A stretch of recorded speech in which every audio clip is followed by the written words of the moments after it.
All right. Welcome back to the Mindful Miri podcast. Today on my show, I have the Curvy Surfer Girl. The Curvy Surfer Girl is Elizabeth Sneed. She is the founder of the Curvy Surfer Girl Movement, which is dedicated to reimagining the last 63 years of exclusive history in women's history. I'm sorry, I'll say that again, women's surfing. Okay. The Curvy Surfer Girl movement is dedicated to reimagining the last 63 years of exclusive history in women's surfing. Hawaii's surfer Elizabeth Sneed recognized the need for women to have community dedicated to surfing that was representative of modern and diverse women athletes. Woohoo! Elizabeth's personal journey of accepting herself as a plus size athlete over the last 3.5 years was the catalyst that launched the movement. In the summer of 2020, Elizabeth partnered with a world class surf photographer of Oahu's South Shore to launch some of the first images of a plus size female surfer via Instagram. Curvy Surfer Girl continued to grow as a movement and community through Instagram, amassing 24,000 women in 9 months. Wow. A resounding indication by women worldwide for more and better representation in women's surfing. Kudos to you, Elizabeth. Welcome to the show. Thank you, Miriam. I'm so honored and delighted to be here. And it's crazy just listening to you read that. Right? It's always like a little blush moment with Yeah, your bio. it's gone by so quick, and it's just been an amazing journey. And now I'm here with you. So where would you like to start? What what was a pivotal moment maybe, or a moment of inception for the movement? Well, a lot of people don't know this, but I started free diving around the same time I started surfing. So they've always been sister activities. They've gone hand in hand, and I've done them equally the same amount of time and made an equal amount of progress in each of them. And one of the revelations I had when I started learning how to free dive is, or was, how exclusive the imagery was to very thin women. And it's still something that's very relevant today when you go on social media, when you look through Pinterest or any form of really internet socials. Only for the most part, very small women are represented. And a lot of that is because the water industry in general is driven by a male gaze, and men are primarily the photographers. And so they're choosing women who meet the male gaze. And I was firsthand experience, while I was out in the ocean learning how to free dive, I learned that from firsthand experience. Um, I saw that my thinner and more petite female counterparts could easily gain underwater photography with extraordinary water photographers, whether they were based in Hawaii or traveling internationally, through simply asking.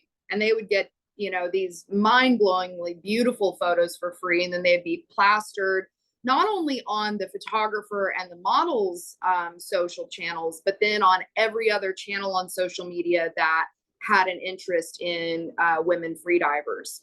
And so, after years of seeing this and just feeling absolutely humiliated and ashamed about myself, and also, not to mention, there's an issue with equipment, just like there was and is in surfing. There are not really plus size wetsuits available to women internationally. It's not just a US problem, this is a global problem. Most wetsuits stop around a size 12, 14, or an extra large, and they're just not manufactured beyond that point. There are, very few boutique companies that are trying to burgeon and grow. But this was the environment that I was in. And then I would go surfing, after I would do my free diving, and it was a similar environment. And so after, the first year, second year, third year being involved in ocean activities in Hawaii and getting to see firsthand the accounts of being a larger woman or living in a larger body, I was desperate to lose weight because I wanted to fit in. I wanted to be able to wear the suits that other women were wearing. I wanted to have access to, social currency, social acceptance, and I wanted to feel validated as a woman that was pursuing both surfing and freediving pretty seriously in the time that I had available.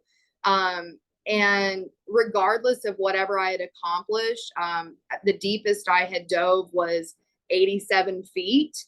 And I still wasn't able to convince an underwater photographer, with the exception of one gentleman, to photograph me. And it just broke my heart because I was in the freediving community. I was witnessing my female friends that were smaller than me have all of this access to extraordinary photos, and their socials were just the most beautiful thing you would ever see. It was something that looked like it was curated for a magazine, and I just felt like the black sheep all the time in both the surfing world and the freediving world from a body image perspective. I had a lot of people that were very friendly towards me, that were supportive and encouraging. But society at large and the culture at large within the ocean community was pretty, it wasn't a very nice place to be in a larger body. And it made you feel really bad about yourself. And I often turned to using myself as comedic relief because I was just trying to cope with being the largest woman in almost every ocean scenario I was in all the time. And with that being said, I was between a size 12 and an 18, depending on the year we're referencing. So not even, in a larger body, like what we see today as considered mainstream plus size. Mainstream plus size right now has sized up to be more above a size 16. But a couple years ago, 3, 4, 5 years ago, that wasn't the case. If you were not a 00, you were really starting to enter that what we would call today mid-size range into the plus size. So it was very challenging because I was just constantly being bombarded with imagery of women that I would never look like in any part of my lifetime. And one day I had a revolution, revolution or revelation, either one.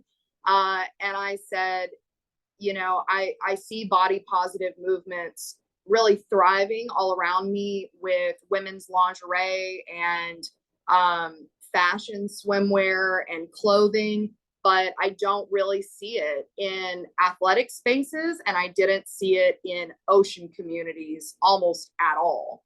And I looked for it. That was one of the things that I was doing before I launched Curvy Surfer Girl, was heavy research to see if someone already existed with the idea that I had. And it was actually the freediving, the really discriminatory, prejudice nature of the freediving community that led me to the revelation that it was also happening in surfing. And I had just become desensitized to all of it because it was just normal. And we didn't know anything else. We didn't know as individuals, if we had never seen somebody, that there were more than just ourselves existing in these environments and pursuing surfing. So it was a very isolating, like I said, shameful, sad experience to go through. And one day it just dawned on me that I could be the next Ashley Graham of women's surfing, and I can show the world that women with curves are beautiful on camera in ocean spaces. They deserve just as much camera time and beautiful imagery as our beautiful, smaller, petite counterparts. One of the big things is I'm a huge feminist and women's advocate, and I never want to create an us versus them narrative with more petite women, because women have never been the problem in these scenarios. What as I said at the beginning, what's really happened is we've had a male dominated industry in ocean communities for so long that we've just only been able to see one perspective of the female form.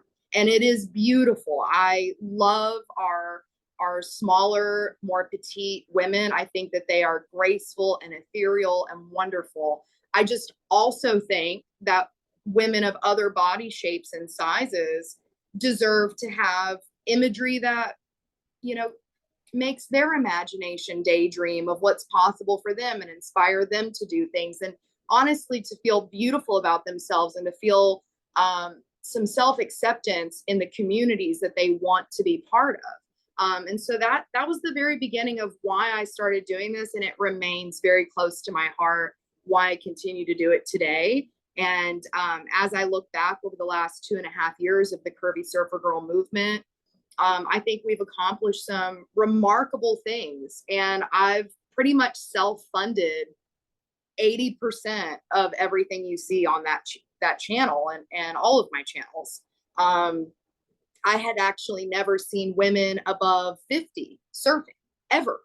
And I live in Hawaii, which you would think would be unheard of. But once again, women over 50 do not meet the male gaze requirements, and nobody was pointing cameras at them. And so I went out and I found women over 50 in our community, and I asked them to join me as part of Curvy Surfer Girl in creating more visual representation and visual storytelling for just women in general that do not have any representation on the internet, because we're all going on there, whether it's for better or for worse. We're trying to find our place in the world, our place amongst ourselves. And when we see other people like us, it validates us. It validates our existence. It makes us feel less alone. And so that's, another area I wanted to focus on, is just bringing in more women with different skill sets, different bodies, different backgrounds, ages, and just saying, look, this is everybody the surf industry left out. Look how beautiful, amazing, and extraordinary all of us are. Look how relatable this is. Because a lot of times, if you were a beginner surfer, you were not going to see other beginner surfers. That just was not an option. You were going to see elite professional athletic surfers on the WSL, and you were going to see professional models and people who, had already achieved a rather high level of proficiency within both freediving and surfing. And I just remember how demoralizing that was for me as a beginner, to never see anybody struggling, just to only see these images of these extraordinary women on big, beautiful waves doing amazing things. But then thinking to myself, I started at 26 years old, almost 27. I could spend the rest of my life surfing and never achieve even an ounce of proficiency that they've achieved. And I feel like there's a lot of other women that are interpreting this the same way and feeling like it's not accessible to them. And so I wanted to use myself and my own lack of proficiency, if you want to say, as a tool to help inspire women to go in the ocean, to work hard, to overcome the challenges that present themselves when you're learning a very difficult sport. And just to know that there's someone out there that went through all of it, is still going through it, and came out the other side. So that's a very long-winded version of how and why I do what I do today. Beautifully said. It's really the surfing, well, surfing and waves, it's really an analogy for life, isn't it? Very much. Resilience, being bombarded over and over, getting up when you are falling down, and when you see other people struggling and overcoming that adversity, then you yourself are empowered to do the same.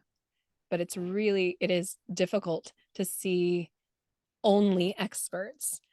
And I think a lot of the excuse me, the local surfer communities, a lot of times, like, they will just, you're a beginner, you're a kook, get the fuck out of my way, right? Yeah. And then it doesn't become a very friendly place for us to especially for women, um, to Yeah. tr- to start out, to try to do something that's cool. And I love that you're paving the way. You're holding space for all of us to try new things. Beautifully said. Thank you. I'm definitely doing my best every day. How did you first get into surfing? I came to Hawaii in 2012 on a spring break trip and fell in love. I connected with the local beach boys while I was in town, and I took my first ever surf lesson, and it changed me for the rest of my life. It was just something that activated a dormant part of my spirit, and once I felt the ocean and the waves and just the freedom that came with that, I knew that that was something I wanted to do in my future as much as humanly possible. So that's how I got into surfing. And then when I moved to Hawaii 5 years after that original experience, I joined Ohana Surf Project, which is a local surf school in Waikiki, and I took lessons every single weekend for nearly 2 years of my life until I could learn how to surf. Wow. Yeah. And what kind of board do you ride? Uh, Currently, I'm on a 9.0 custom narwhal surf shop board. It has a 3/4 thickness volume, and it's designed to be a nose rider. So it has a flip nose and a flip tail, and I have a 10-inch fin, so it really holds in the wave while I practice maneuvering up to the nose. Awesome. You know, my biggest struggle with surfing, I started when I was 16 in San Diego. And I had been swimming and playing water polo and had no problem paddling out and getting comfortable in the waves. Actually, I started when I was 14. I was a junior guard and I taught Oh, myself. wow. Um, but I kind of got thrashed over and over time. I moved away from the water for 6 years and then came back and quickly realized I needed the water near me. Yeah. Um, but it's been a struggle to get back in there. And one of the biggest parts of the struggle for me is carrying my board. It is so heavy. And even I bought one of those epoxy, that it's lighter. Yeah. And I still have so much trouble getting it in and out. I, I lift weights and I do all that, but it's like, I this is killing me, and my whole family are surfers, so it's like such a I need them to sometimes they're carrying my husband's carrying my board for me and I'm carrying his little short board. We love a husband that will carry the boards. I am here for that. But You know, board boys are great things to ooh, have in our lives. board boys, I like Yes. that. He's gonna like that term. So yes, we love them. If they're ever around and they can tote surfboards, I'm also about it. But that is a difficult thing to do. I agree. My one log that I've named the Cadillac is about 30 to 40 pounds, and it's 9.6, and it's extremely heavy. And I have carried that board about a quarter to half a mile down a beach for photo shoots, and it's brutal, with, and you got to remember, you're not even walking on hard surfaces. You're walking in the sand with, a 40-foot board or a 40-pound board on your head, balancing it. So I agree that is a challenge, but, you find, just like anything, you find strategies to make it easier. One of the things I do is rather than park first, I actually drop my board off first wherever I'm going to surf, and I have someone watch it. Usually there's someone I know in the area.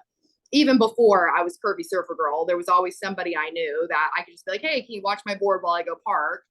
That way I get it offloaded early and then park the car, and I can avoid that huge walk, preferably, in the areas that I serve. I know that's not always possible, but it's part of the experience, I suppose, right? Absolutely. It's an adventure and it's kind of like getting to the top of the mountain, right? Hiking. Yeah. You feel like, oh, finally I got there. And then when you stand up on the board, you're like, woo, like extra euphoric, right? Yes, absolutely. I mean, everything you put into getting out in the ocean ultimately is worth it. I mean, just uh, the high that you get from surfing will last you the rest of the day. It's a beautiful experience. Totally. So you mentioned that, it's a very male dominated, um, the, the, the domains of surfer culture and diving culture are very male dominated. And therefore, what we see in the magazines is going to be dominated by what males think other males want. It's really just a reflection of their own male gaze too. I mean, I don't even think we have to overcomplicate it. It's like, what do they find attractive, and what are they conditioned to find attractive within women? I mean, I've been on TikTok now for over, I've been on TikTok going on 2 years, and I hear conversations with men, and there are men that find curvier women very physically attractive, but because of society, they're actually shamed if they say that out loud or express that in any way. And so I think that, just all around, you've got both men and women conditioned to beauty standards and what they're trying to anticipate what other people want, and maybe even battle with what they find beautiful themselves. Um, and when I say it's a male dominated industry, I don't mean that like there aren't, I mean, because surfing has a lot of women involved in it. So, what I mean when I say that is the leadership and the power positions are often controlled by men. The person with the camera ultimately controls what the industry looks like, right? And women are not behind the cameras in the surf industry. There's very, very few. And I'm blessed to know, about half a dozen here on Oahu. But we need more women in positions of power and influence within our ocean communities. We need it within the industry. We need it in corporations. We need it within the professional side of surfing. And even, for me, like I'm a free surfer, I'm more on the recreational side of surfing, and I represent more of this free spirit and soul surfer side of the sport and the industry. We need women in those positions, and we need them to become very successful and popular, because that is how we begin to see new perspectives, images, and begin shifting really what we think of as industry standards. Because really, the surf industry has gotten away with it a lot longer than other industries have. And they've justified that by saying, well, it's really hard and it's very difficult. And we have this elitist thing where we're only taking pictures of professional surfers, and, that's just where the money is. And we have to sell swimsuits. And there's all these excuses why no one else gets to participate and be in front of the camera and be part of the decision making factors within the industry. And so, when I showed up, I said, there are no excuses. There are thousands of women that do not surf professionally. I mean, we outnumber 10 to 1 every professional surfer in the world, maybe 20 to 1.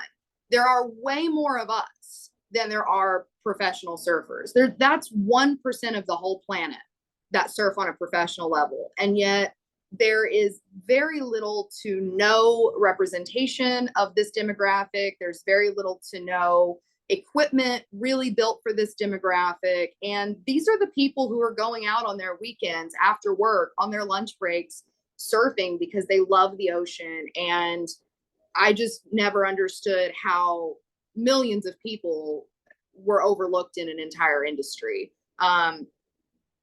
For the sake of people's egos, I guess. I don't really know what men's motivation was for the last, almost century, with excluding so many women and men, really, for that matter. But, we're changing it. We have a voice, we have a community. There are more and more companies that are understanding the intense toll that takes on everyone's psychology that wanted to participate in it or are participating in it. So I think we're making progress, and progress is a slow thing. It takes a lot of consistency and perseverance.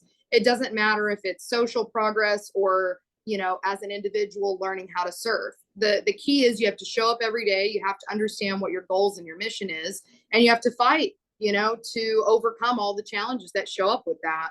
But with that daily commitment, people do start to realize, like, she's right. There does need to be more, I don't want to say regular, but the average person needs better representation in surfing, because these are the people who are spending the money, who are witnessing professional surfing, who are buying swimsuits, who want to be part of the culture and have very few to little opportunities to express that. So that's a result of a male-driven industry. And I think as we see more women coming into positions of power, taking up, the cameras and telling our stories, and we have more men allies that are also supporting this cause and that are turning their lenses towards us, we're going to see a lot of movement very quickly. And I think, that's been my goal, is to try and help not just women, but men realize, like, hey, you're also playing a very active role in how women feel about themselves through the images and the campaigns and the productions you're doing. You are the photographer, and you have to take responsibility for your role and how you're shaping society. And a lot of them, in the last 2.5 years, have begun to realize that and start making changes for the better. And it's been a beautiful, liberating experience for myself and for everyone that has been on the journey with me, from the beginning of Curvy Surfer Girl to now. And I can only imagine what we're going to do in the future, and the kind of stories we're going to tell, and the impact it will have in people's belief in themselves. So that's what I mean when I talk about the male gaze and a male dominated industry. So, I invite men to, if there are any that listen to this, or if you have a husband or a boyfriend or someone of that variety listening to this podcast, like, invite them, say, hey, what can we do collectively, to help this effort? And it has lasting implications for generations to come. After I'm gone, there won't be any way that young girls can grow up and say, I can't do something because I have a different body. There's now going to be a digital legacy of curvy women surfing, and surfing well, successfully, being beautifully represented on camera. And of course, if I have anything to do with it, we'll have a lot more swimsuit, wetsuit options and equipment as the years go on as well. Can I say huzzah? Huzzah! Sorry, I don't mean to get too serious. I love it. Topic. No, it's beautiful. And you speak so well, so passionately, so articulately. It's clear that this is not your first run in with adversity. Yeah. It's clear. Definitely not. So tell me a little bit about that. In what capacity? So what was your upbringing like, and how did you learn to overcome adversity, to get up when you are pushed down, all of those things? So I grew up in a very violent household that ultimately resulted in me going into foster care when I was 13 years old. And growing up in an environment with pretty severe child abuse, our brains and our nervous systems and our survival instincts are extremely different from someone who may have grown up in a more stable, loving household. I mean, we all have challenges when we grow up, and we all have traumas. But, having to kind of go from life or death situations on a weekly basis, that changes your perspective, because honestly, a lot of times I did not know if I was going to make it to my next birthday, whether it be because we were in poverty, because I was getting beaten so bad that I couldn't see straight. I didn't know if my siblings were going to make it out, because, I was witnessing them be beat to the point that could have resulted in fatal injuries as well. And all through that, one of the coping mechanisms that I had, was to have a vision of what can be better and what anything that I can do to achieve a better life. And so for me, I identified very specific goals. I identified that if I performed very well in school, that I would have more opportunities, I would have better community, I would have resources that otherwise wouldn't be available to me if I was maybe, a kid that was crazy and delinquent. And then I recognized that, just pushing through these things, but also having a vision of how you were going to get out and having a commitment to that vision, was very critical for my survival. And it wasn't just through the abuse years, because once you live your life like that for 15 years, then you have to go through the what I call like the ripple effect phase, where all of the torture and abuse has already been committed, but now you're having to live with the effects of that. And those are lifelong effects that, still probably are evident in my personality today if you're an expert enough to recognize them. But a lot of those survival coping mechanisms have actually contributed to Curvy Surfer Girl being very successful. Because I went through so much adversity so young, I tend to not be afraid to speak up. And I really am someone who's very justice driven. And when I see injustice, when I experience injustice, that gives me the courage and the bravery to speak out against it and to look for ways to resolve that, so that more people can have a just experience through their life, right? That is a coping mechanism of some of the adversity that I went through.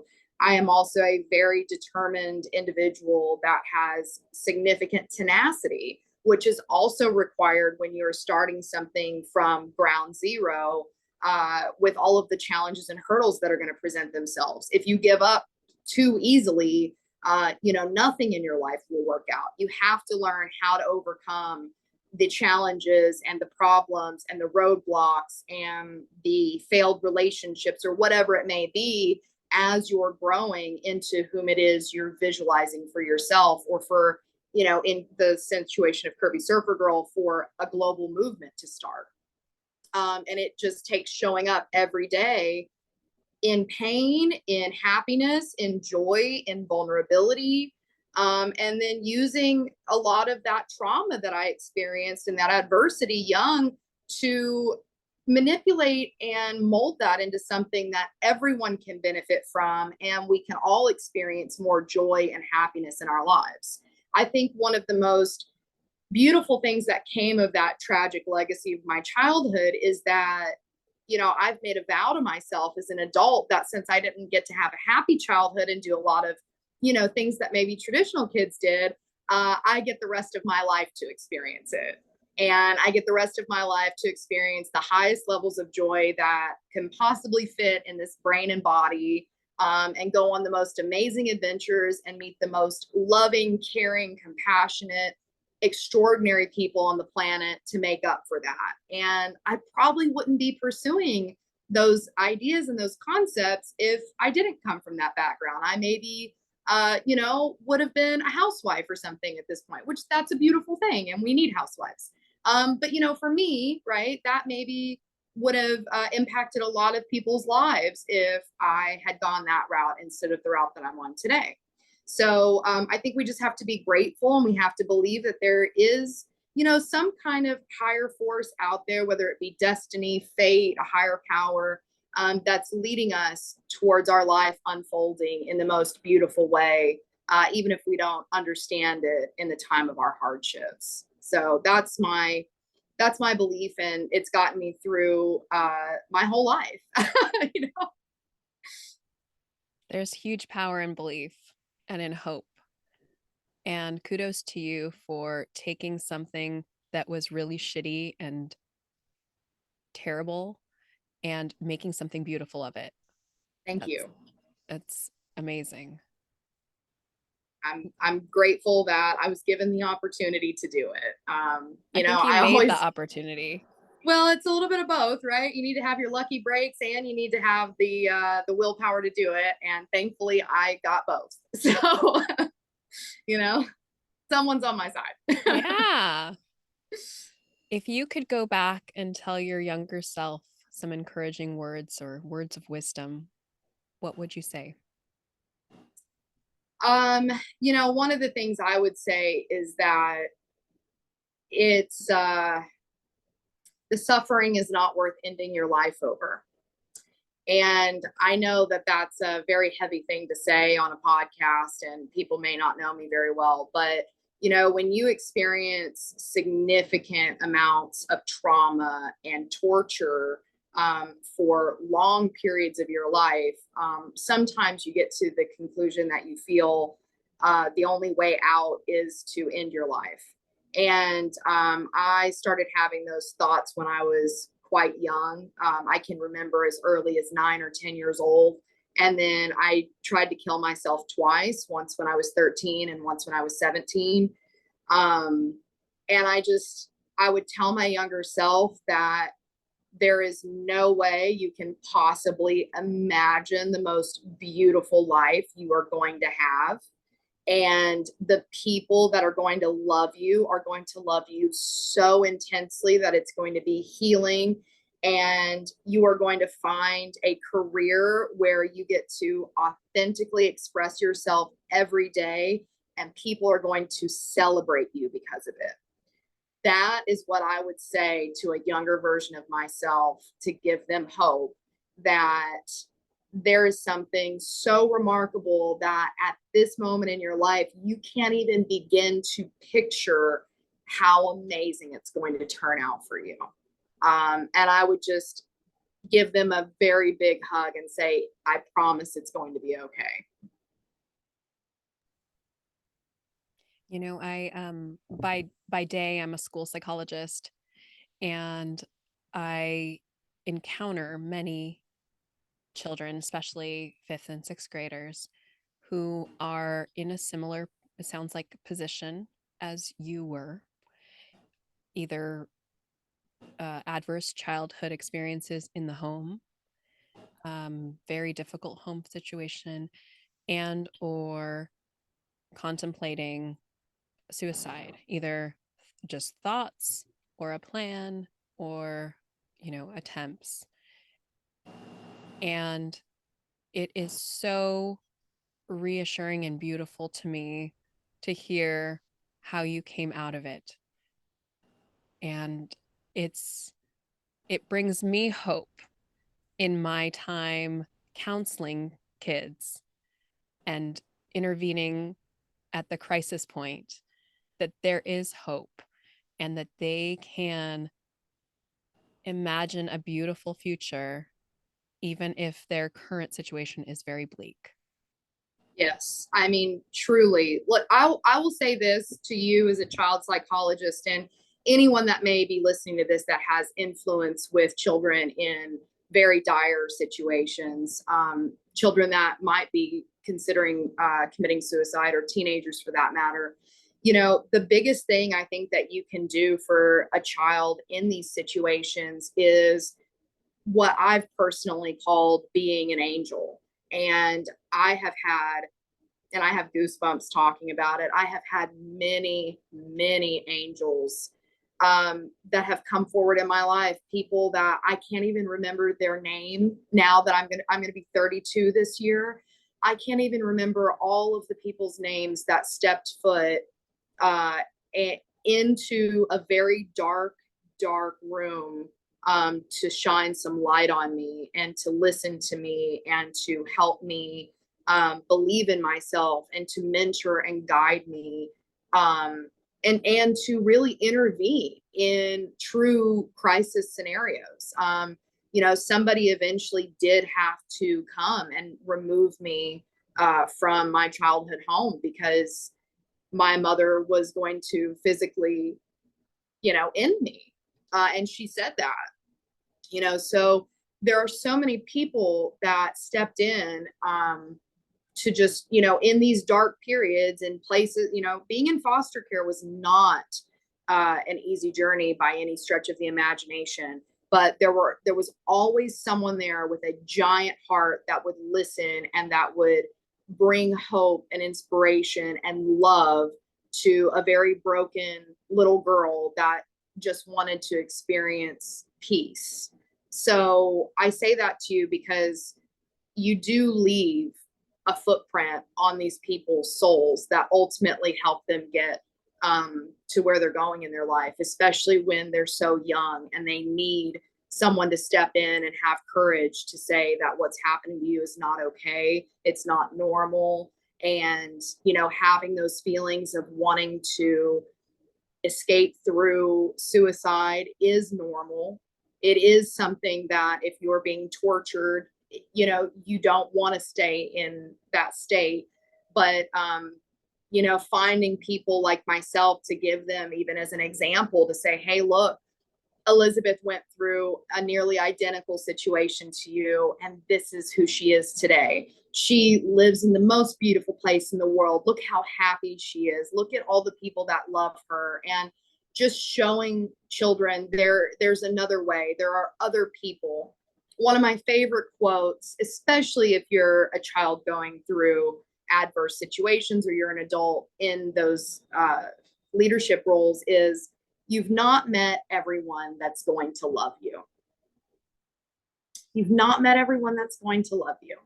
And that is such a powerful thing because oftentimes society ties us so much to our parents and our outcome of what our lives are going to be to our biological parents. But in reality, people are capable of such extraordinary love that it can lead to life-changing events unfolding in your life. So I'm living proof of that. And I just want to say that to you as a child psychologist and to anyone, that has a role to play in someone's life that could be struggling with that. Oh, thank you. That's beautiful. What um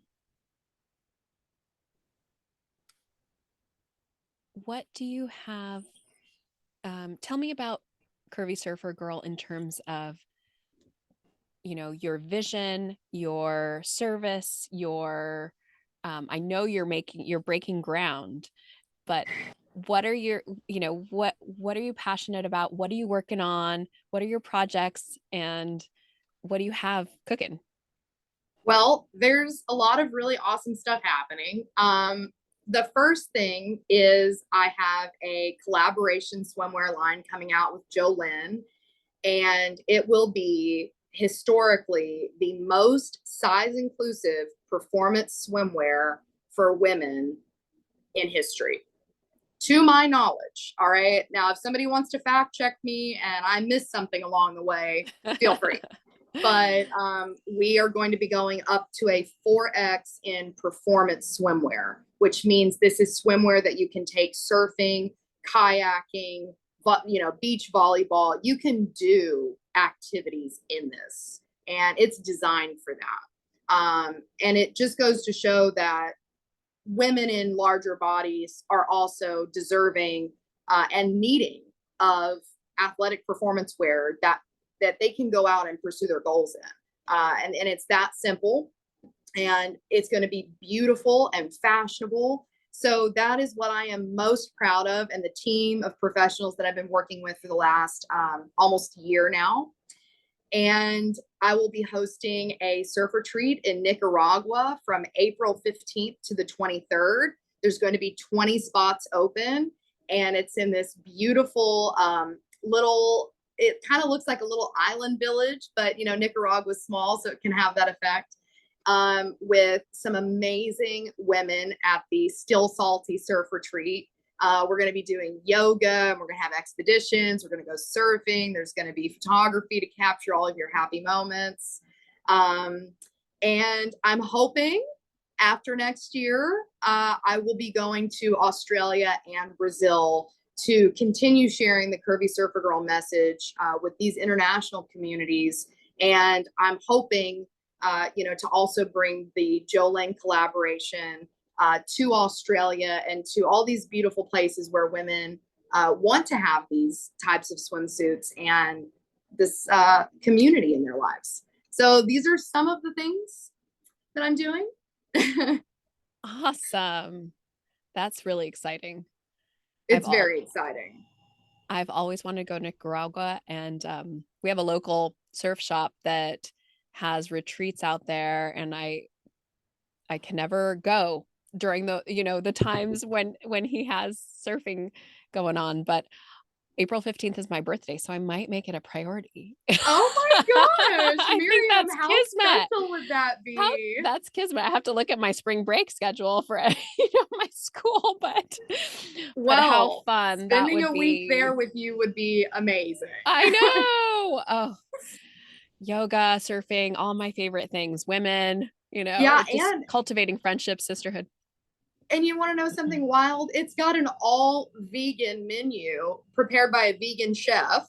Wow. So that's going to be a new experience. I was a little bit scared, but I went and read all the Google reviews, and people that are pretty much, have a regular diet, kind of like myself, I eat meat. They were raving about how amazing the food is. So I'm actually kind of excited to see what kind of plant-based meals we're going to have chef prepared for us. I'm like, this is new. Awesome. I love finding new plant-based things that I haven't discovered before, I'm an Yeah, omnivore too, but still plants are the healthiest. So yeah, you they have are. to I mean, build I'm sure around we're going that. to leave there feeling like super women. I think we show up as superwomen. We leave as superwomen 2.0, maybe. I love it. Yes. Squared. I was just thinking energy levels. I'm like, we're probably going to have soaring energy Oh, levels if for we're just eating sure. plant based for a whole week. For sure. Oh my gosh. Water and yoga. Oh my gosh. I'm already there. You've Yeah, transported me. I'm ready to go too. April, here we are. When you say that you're going to Australia to sort of spread your message, tell me about what that looks like.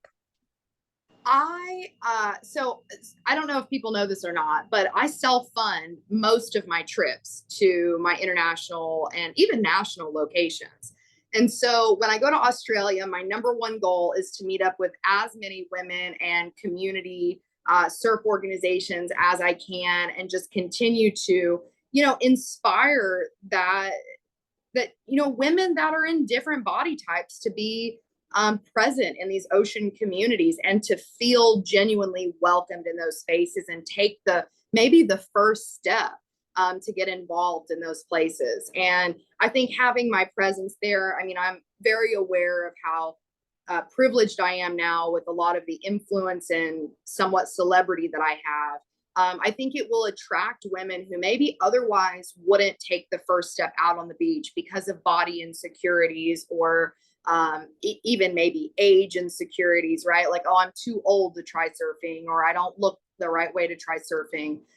Maybe if I show up and I'm there and there's an opportunity to meet me and surf with me, that could be the catalyst for someone starting a lifelong journey that is amazingly beautiful. I don't think there's anything more inspiring than surfing for me personally. I think it's just all the wonderful things in the world that exist. So if I could share that with someone and motivate them to go to a beach when they otherwise wouldn't, and also show them that there are more women there that are willing to accept them and celebrate them, that's what I want to do. And if it means going there to do that, then put me on a plane. I'm there because that's important to me. And I know that it will make a lasting change in someone's life to be able to experience the ocean and community in that way. Yes. Um, how you seem so confident and comfortable in your own skin. How do you think you got there? Well, probably trauma. That might be part of it. I honestly, I've been asked this question a lot, and the simplest answer is I just don't care what other people think I look like. I, I do to some extent, right? I mean, like, I want to be attractive to both men and women. But at the same time, it's not debilitating for me if someone doesn't think I'm attractive or beautiful or whatever.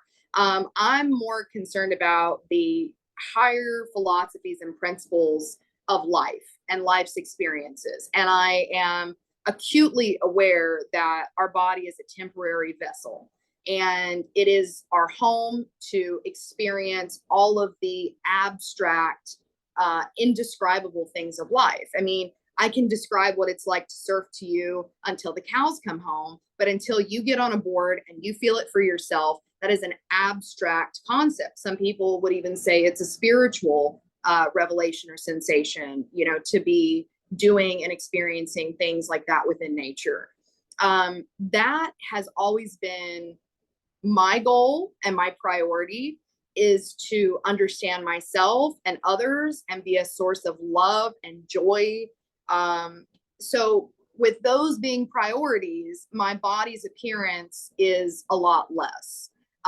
It's important, you know, my health is important.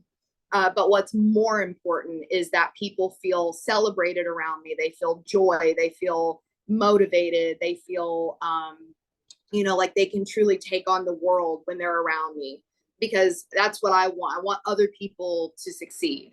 And so that's my priority. That's what gives me confidence. I think it's a, you know, an attitude of service, but it's also a mindset of just there are more important things in the world than what we look like and how some people may perceive us. And just accepting that that's okay. Not everyone is our people.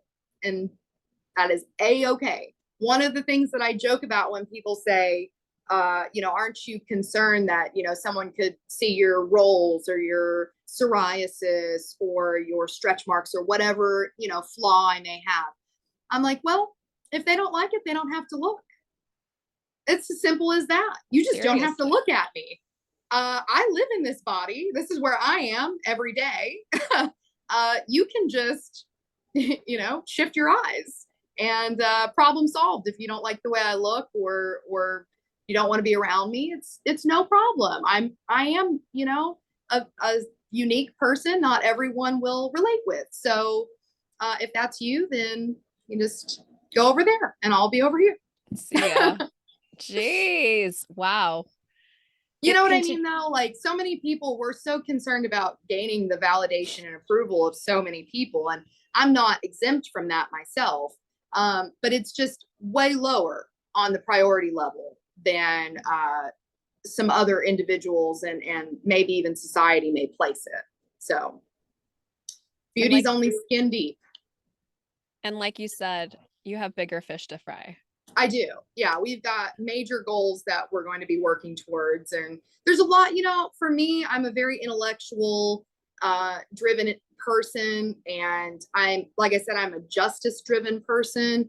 So if I wasn't doing Curvy Surfer Girl, I would be doing something else that would be bringing justice in an area that needed amplified. Whether, you know, it be in the environment, with women's issues, with children, um, I'm a humanitarian at heart, and that's if I wasn't doing this, I would be doing something else similar to it. And that's always going to be the person that I am. It's how I was born. And I just became an adult and have a lot of tenacity, so I tend to make at least a little dent in wherever I'm at. I love the Buddhist proverb, tend to the part of the garden that you can reach. Yeah, I love that too.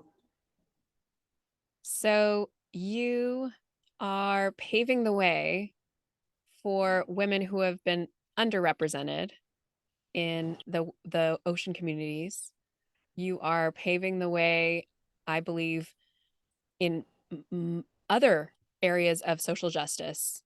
You know, what where women go, where different bodies go, there go, people who are differently abled, that who are of a minority, or people of color, or people who are underrepresented in whatever domain you are looking at, whether it's the ocean or sports or academics or Instagram.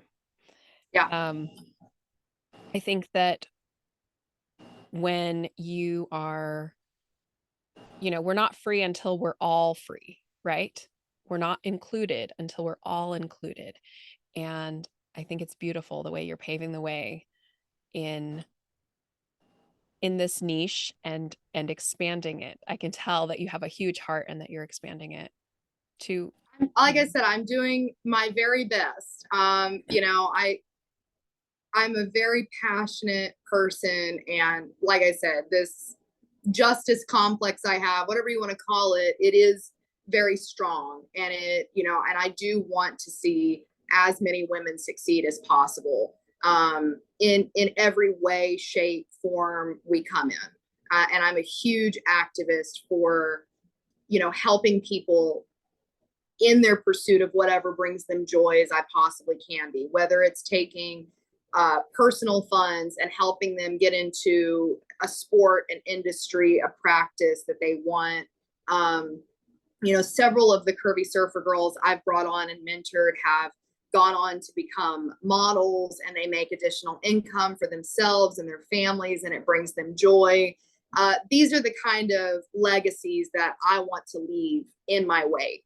I want to leave people with more and better than I found them, always and forever. I'm just, the more people that you can help be successful and happy around you, the even more you are going to succeed, because now you just have a legacy of all of these wonderful, happy people experiencing their joy, which, in my opinion, when you're living in your joy, you are changing the world.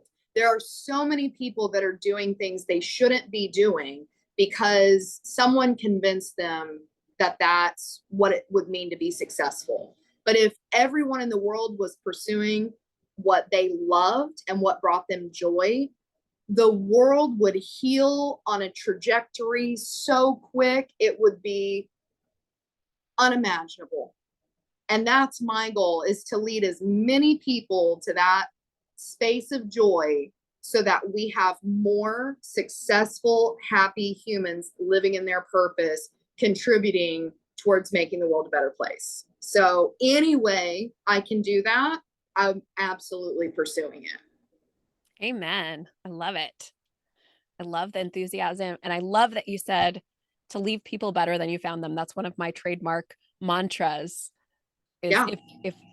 if I'm successful today, or rather, if I have left someone, even if it's a cashier or, you know, a an inch of, picked up a piece of litter or something, if I've left someone or something better than I found them, then I am successful that day. And And that's what we need. We need people like you doing that, being yourself, because that is a gift to the world. oh, thank you. Of course. It's a fact. So you are, how are you on time, by the way? Are you okay? I'm pretty good. Yeah, I hope my phone. Oh, I'm on 1% battery, Okay. so we might need to go plug me in. Okay. So I'm let's glad I go do that asked. together. Let's see here. Okay, I'm just gonna go plug you in for 1 second, and then I will transfer this. Oh, all right, come on.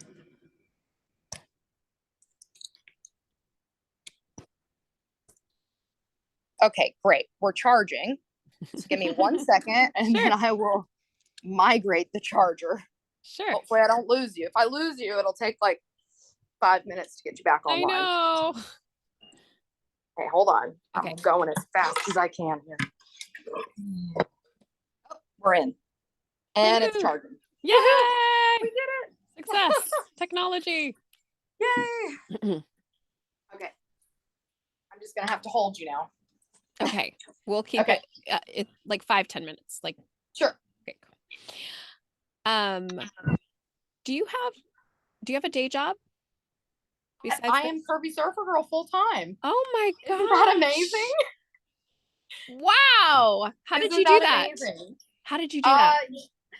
ooh, well, driving Uber for 2 years to start.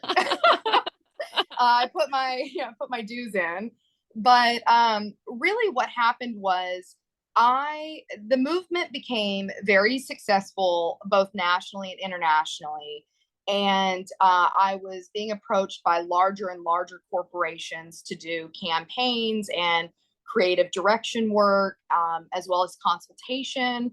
And eventually, it got to the point where I recognized I was being pretty severely taken advantage of because when you go into an industry that you know nothing about, for example, I knew nothing about content creation, influencing, whatever you really want to call it in our modern vernacular. I didn't know what I was worth financially to companies, to other people. I didn't know how to monetize anything, because my heart was really focused on the justice component of this. It wasn't focused on the financial monetary component. And I needed somebody to really step in and help manage that part because my strength is in the creative and social justice components of what we're doing. And I'm very good at that, but I wasn't very good at trying to tell companies and businesses how much to charge for a photo shoot, for a campaign, for 5 days of my life on a set somewhere. I didn't know what commercials were worth, right? You just don't know these things. I mean, like if I asked you right now, if Coca-Cola approached you and said, Miriam, we want to pay you to be in an ad campaign, what's your rate? What do you say to that? I mean, I don't know. You don't know. Nobody, I No mean, idea. unless you're in the industry, you Right. don't know. And so what was happening is I had really large corporations saying like, oh, we'll give you $1,000 for 3 days worth of work. And I'm like, well, that doesn't sound right. I'm not an expert in this, but I'm pretty sure that's not quite right. And one of my best friends, Cal Kennelly, who'd been a professional surfer and women's advocate, for almost 2 decades now, she stepped in and she said, Elizabeth, we need to get you representation. And she introduced me to her agent and convinced him to take me on as a client. And now he manages all of the financial side of everything. And I still do what I'm best at, which is the social justice and creative components of my job. And I get to make a living and connect with people all over the world and here in Hawaii, and just focus on generating new ways that we can serve our communities in our ocean spaces. Amazing. Just Yeah, amazing. I know it's remarkable. I feel like I live genuinely in some kind of a fairy tale. It's been I just feel very lucky and very blessed and exceptionally fortunate. There are a lot of extremely talented people in social media spaces that don't even have an ounce of the opportunities that I do. So I'm always taking a moment to express my gratitude for that. Beautiful. So now that you are, doing that full time and you are fighting the good fight as a curvy surfer girl, what do you do? I know you surf, but what else do you do to replenish yourself? Because that can be heavy. That can be a lot of stress. Yeah. Um, I do all kinds of things. So one of the things I've recently decided to take up again is my strength training journey with my strength coach, Tony of Transformations Fitness. He is an extraordinary man. I feel like being in the gym, working on other components of my strength that serve other goals, it has been great for me. I try to have as much of a social life as I possibly can. Just going out to, events with my friends. And I still love being in the ocean. It's still my favorite place after all these years of living here. If somebody's like, hey, Liz, do you want to go on a boat? Do you want to go free diving? I'm like, yeah, yeah, I do, with just as much enthusiasm today as I did when I first moved here.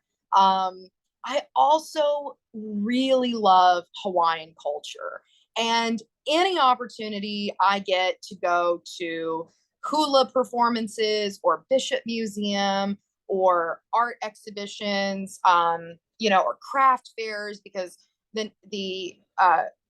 Hawaiian culture has so many facets of it that are just amazing. I'm always participating in those as frequently as I can. And I have a big Great Dane who I spend almost all of my free time with, and we go on our own set of adventures.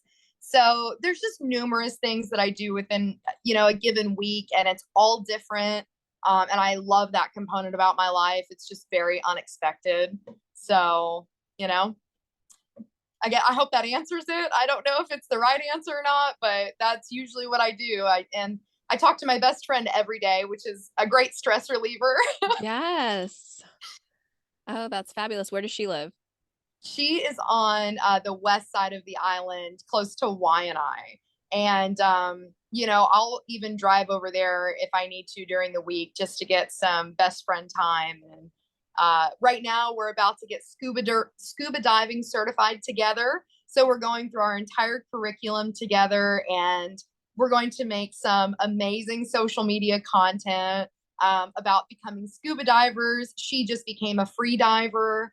And just showing like we have two very different body types. And Kiani was the reason I think that I had a lot of courage to start the Curvy Surfer Girl movement.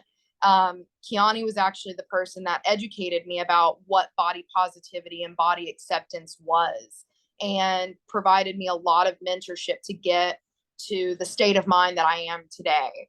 And so to bring her along at the growth phase of the Curvy Surfer Girl journey, and have her as well as myself continue to inspire hundreds of thousands of women around the world to do ocean activities, is just both of us living our best friend, best ocean dreams together. So Oh my gosh. I'm really a blessed, lucky person. Like, yeah, That's amazing. it really is. So, and she's actually going to be my plus one for the Nicaragua trip as well. And everyone who's ever met Kiani, they know that she is just an angel that walks the earth. She is the most kind, thoughtful, caring, fun person you'll ever meet.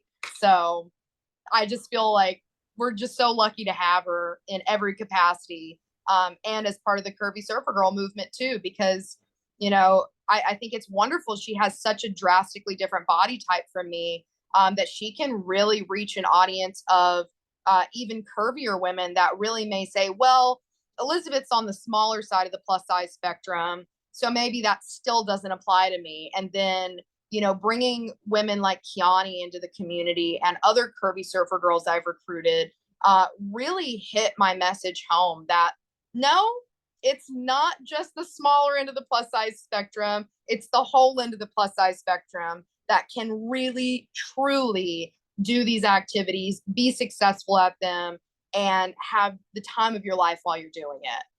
And I think that having that visibility with Kiani as my best friend is another way that we can help motivate companies to say we need larger sizes, because oftentimes companies will justify not producing extended sizes because there's nobody in that demographic. And I said, well, part of the reason there's nobody in that demographic is because they've been excluded from everything since the dawn of modern time. And Kiani is an example of someone who free dives, who is an extremely beautiful ocean person. She models, and she has the most amazing attitude. And so I usually point to companies and I say, I have at least a dozen women that look just like Kiani, that are equally as talented, whether on a surfboard or in another part of the ocean. And they also need access to equipment and performance swimwear that fits them.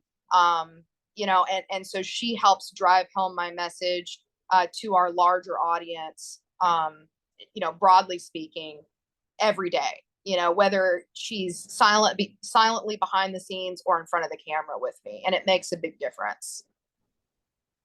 Beautiful. Yeah, there is nothing more discouraging than going into a surf shop, trying to get a wetsuit, or going into a clothing shop, especially surfer girl clothing. Yeah. It's tiny. I go into a surf shop and I cannot find anything that fits me in Well, there. you know why that is, right? Why? Because it's juniors sizing. But why is Junior juniors sizing is so girls from 11 years old to 15. what? I didn't know that. You can see it. I did a post on it, I don't know, maybe 6 months ago, where I highlighted one of the corporate surf entities that we all know by name. Mm-hmm. I highlighted their size chart, and it clearly states at the bottom of their size chart, all sizes are in junior sizing, but they label it women's surfing. And this is why we really needed someone like myself. It didn't have to be me, but we needed someone to challenge the industry, because somebody has to be willing to call out these corporations and industry leaders on why we're in these situations. Otherwise, it's just going to be business as usual. So it's not a you thing. It's anybody that's over probably 18 years old will have a hard time finding something at those companies. It's remarkable to me that they do that because they are missing such a huge chunk of the market. And I know you've said this today multiple times, but I think it's just kind of clicking for me because how I'm thinking about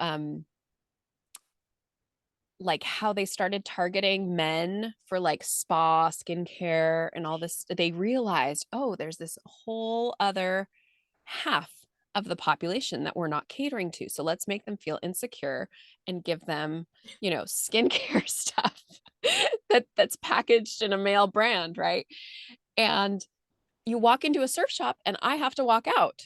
I have to either I look for gifts, but I do not fit into anything that is in the, women's section of women, I should say, in Yeah, quotations, okay. quotations, women's section of the surfing store, of the surf shop. And it makes me feel like shit. It does, of course. And That's any normal. little That's a normal reaction. And it's like, okay, well, I don't belong here. I don't belong with these cute clothes. I don't want to wear your freaking clothes anyway. No. Yeah. but Well, that's but how we have to you're be. missing a huge chunk of the market. And if you are trying to be the best clothing designer that you can be, wouldn't you want to embrace all bodies and make them all beautiful? You would think, but there's a lot of resistance to it. And there's a million excuses to why they don't do that. And I'm not saying that some of these excuses are not valid. One of the valid excuses is they don't have a demographic, but there is a reason there is no demographic. And that's because anytime someone like you or me go into one of these stores, there is absolutely nothing. And now, forever in our brain, no matter how many times we pass that store, we know that store is not for us. And some people, unfortunately, take it more steps and they say, oh, that's a surfing store. So now surfing definitely isn't for me. Oh, well, I don't fit in a wetsuit. So now I can't do anything related to having to wear a wetsuit. This is where it starts getting beyond surfing. Now we're hitting scuba diving, free diving, doing anything in the ocean that would require advanced equipment, right? Or It even has a wearing deep, pants, you know. right. I mean, it has a deep psychological impact on women, on people. And to say it doesn't is just simply exhibiting ignorance, if you ask me. But, they do have to do a lot of work to develop plus size and more diverse body templates, because I talk about plus size bodies a lot, but I also discuss that there are standard size bodies, straight size bodies that come in different shapes. And people are not taking into account there are petite women with very large chests or petite women with larger hips. And we're not designing swimwear and clothing for that demographic. They just get left out of the equation. And they're also what I call a casualty of the industry, and they struggle as well. So it's really about just being more thoughtful and designing. If you're going to design women's surfwear or women's waterwear, you've got to think about all, as many women as you can. And I mean, all is too encompassing, right? We're never going to get everybody, but we can think more strategically about women's bodies, and we can do designs that are more thoughtful, and we can have sizing that meets those demands. But there has to be, the motivation there to do it. And part of what I do is establish that there is a demand for it and that women exist and that they are willing to buy these things if we can break the threshold of them getting through the design process. Yeah, if there's anything to say about, plus, or if there's anything I'd like to point out to clothing designers about plus size clothing manufacturing, is that, look at Marina Rinaldi, look at Lane Bryant, look at what's that? What's the Hot Topic one? Um, Spencer's? no, Oh, Abercrombie? no, no, no, no. Oh gosh, no. I'll think of it. But it's a plus size women's, but it's women's brand, but it's kind of hot topicy. Let me look it up. Hot Topic plus size. Torrid? Torrid. Yes. Yeah. Yes. I mean, come on, people. It's there. And it really sucks when you have to go to a separate store than other women to find clothes. Like you're going out shopping with your friend, you can't go with your thin friend Yeah. because nothing's going to fit. That that the stores that they go into, nothing's going to fit me. And we have to go a whole different store and feel like feel shame and um just excluded from other stores and the regular population because we have big boobs or big hips or big body or fit differently into clothes than others. It's just a shame. It really shouldn't be happening. No, no, it shouldn't. But, we're changing it one step at a time. And I ferociously support any brands that are trying to make the shift. I've received criticism in the past, like, oh, Elizabeth, you're supporting a brand that only goes up to a 1X or a 2X. And I said, yeah, but before I was talking to them, they only went up to a size large. So I said, we have to be willing to encourage the small steps that they're taking to get from point A to point B, from point B to C, until we eventually do get where, there's even more options. And women have to be willing to spend their money on these designers that are taking risks, because it takes a lot of capital for smaller businesses to invest in extended sizes. And, they really need our communities to show up and make those purchases so that they can continue to do that. So that's what I'm also here doing. I'm here trying to promote as many small designers as I can and encourage our dollars to flow to them rather than larger corporations. so that not only can we see a woman in business thrive, but we can actually have progress. That's another mission that I do, you know, that adds to my social justice component, right? Women in business. Beautiful. Yeah, if you'd like me to link any of those businesses, I'd be happy to link. Sure, I'm more than happy to send them your way too. I Yeah. just did a collaboration with September the Line, and when before we started working together, she only went up to a size large, and now she goes up to a size 2X, and she has extended her sizing in both her athletic line and her surf performance swimwear line. So, you know, I'd love to send some traffic her way. There's several other businesses, they're all linked on my account. I'll send you them. But, you know, even just spending $100, $200 on something like that makes a drastic difference in the way people are going to start building their supply chains in the future. Good to know. Well, this seems like a good place to come full circle. And this is a show about body positivity, body acceptance, maybe even body invisibility, and ultimately body freedom. Body freedom to me means feeling light, healthy, confident, free, resilient, feeling comfortable in my own skin, even if I'm walking down the street in a burlap sack. What does body freedom mean to you? I would say it's the ability to fully express myself both in mind and body through movement.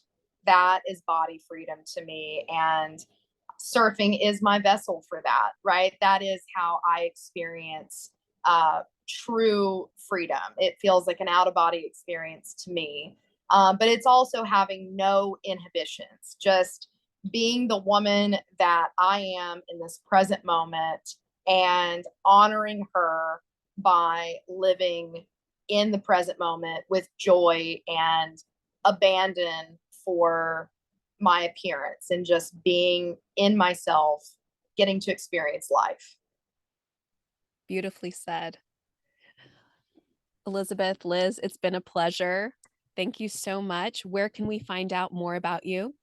Thank you, Miriam. Thank you to your audience. You can find me on any social media platform pretty much under Curvy Surfer Girl. I also have a website, curvysurfergirl.com, where you're welcome to learn more about our movement. And then I'll be sharing all of our updates through TikTok, Instagram, and beyond. So get ready for a fun-filled 2023. Woohoo, I can't wait. We'll have all of those links in the show notes. Thanks again. It's been such a pleasure. Mahalo and aloha.